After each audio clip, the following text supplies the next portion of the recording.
Chers amis, bonjour. Je fais une vidéo sur Elon Musk. Plus exactement, je parle à Elon Musk par vidéo interposée.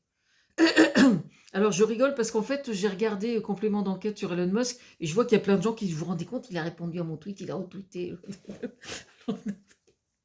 Alors autant je suis relativement certaine, si vous voulez, qu'il ne risque pas de retweeter ce truc, autant j'ai l'absolue certitude que ça va lui arriver sous les yeux. Par contre, ça c'est la bonne nouvelle. Bon bref. Donc, Elon Musk, l'homme qui choisit les présidents. Donc je lui parle à lui, hein, d'accord? Ça n'est pas le premier documentaire que je regarde sur vous qui inquiète au moins autant qu'il fascine. J'ai décidé de vous écrire et puis je tourne la vidéo. Je savais que vous aviez beaucoup d'enfants, vous en avez 14. Autant dire que vous vous reproduisez comme des rats. Pardon, je me permets occasionnellement de parler comme vous. Ceux qui auront regardé ce documentaire comprendront. Il m'est déjà arrivé de vous interpeller sur le fait qu'un de vos fils qui ait changé de genre pour devenir une femme au sujet de votre position face à ce fait faisait de vous un mauvais père. Qu'est-ce qu'un mauvais père ? Il existe différentes variantes d'être de mauvais père comme il en existe d'être de mauvaise mère. L'une d'elles consiste à observer le cheminement de son enfant, qu'on le désapprouve et qu'on fait porter la responsabilité sur n'importe qui d'autre, d'une part sans chercher à le comprendre, tout en imposant à son enfant la responsabilité de ne pas être conforme à nos propres désirs strictement personnels. On n'élève pas des enfants pour les voir devenir la suite de nous-mêmes, en tout cas, surtout pas en premier chef, mais bien avant tout pour qu'ils deviennent eux-mêmes ce qu'ils ambitionnent de devenir. Ceci vaut autant pour leur orientation sexuelle que pour leurs études ou leurs orientations professionnelles. Dans le cas présent, vous incriminez le wokisme.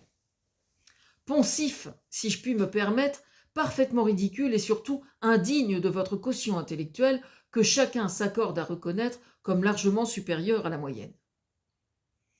Ce qui, soit dit en passant, ne doit jamais être confondu avec l'intelligence. Attention, la nuance est très très importante.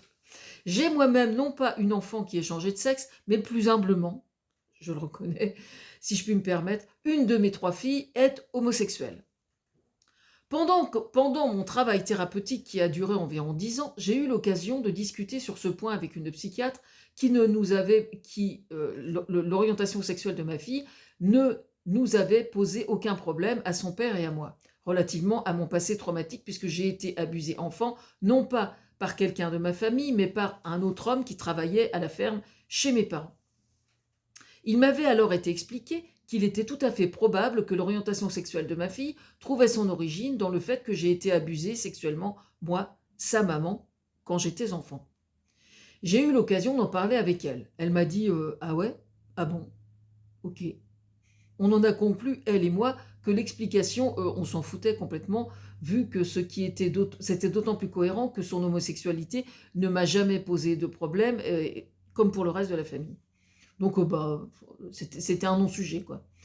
Or, j'ai regardé ce reportage et il apparaît que votre père ait fait l'objet d'accusations d'inceste vis-à-vis de au moins 5 enfants de votre famille. On ne sait pas s'il s'agit de vous ou l'un de vos frères et sœurs ou de qui que ce soit d'autre.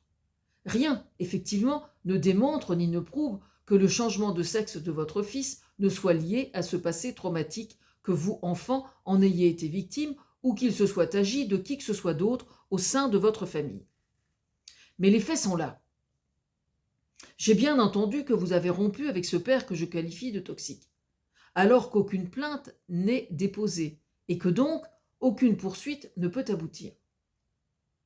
Ce que j'en déduis, et ceci vaut pour n'importe quel autre cas au sein de n'importe quelle famille, ce qui va régner en maître, c'est la chose suivante. Qui ne dit mot consent. C'est-à-dire que le non-dit qui prévaut alors réside dans le fait que l'inceste au sein de votre famille est parfaitement consenti et accepté. Non, le fait de rompre avec ses parents ne suffit pas, certainement pas. Comment osez-vous, vous, le capitaliste le plus puissant des USA, entre guillemets, prétendre interférer ainsi dans la politique américaine et internationale alors que vous n'êtes même pas capable de faire votre ménage au sein de votre propre arbre généalogique ? Encore un petit détail.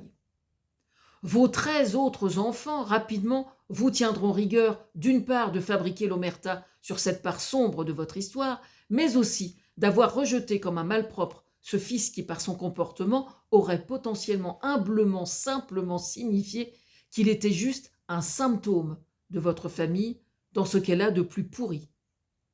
Je ne voudrais pas être à votre place, monsieur, en tant que père, le jour où vous paierez l'addition. Et ça va sans dire que ça n'est certainement pas de votre immense fortune dont je vous parle là.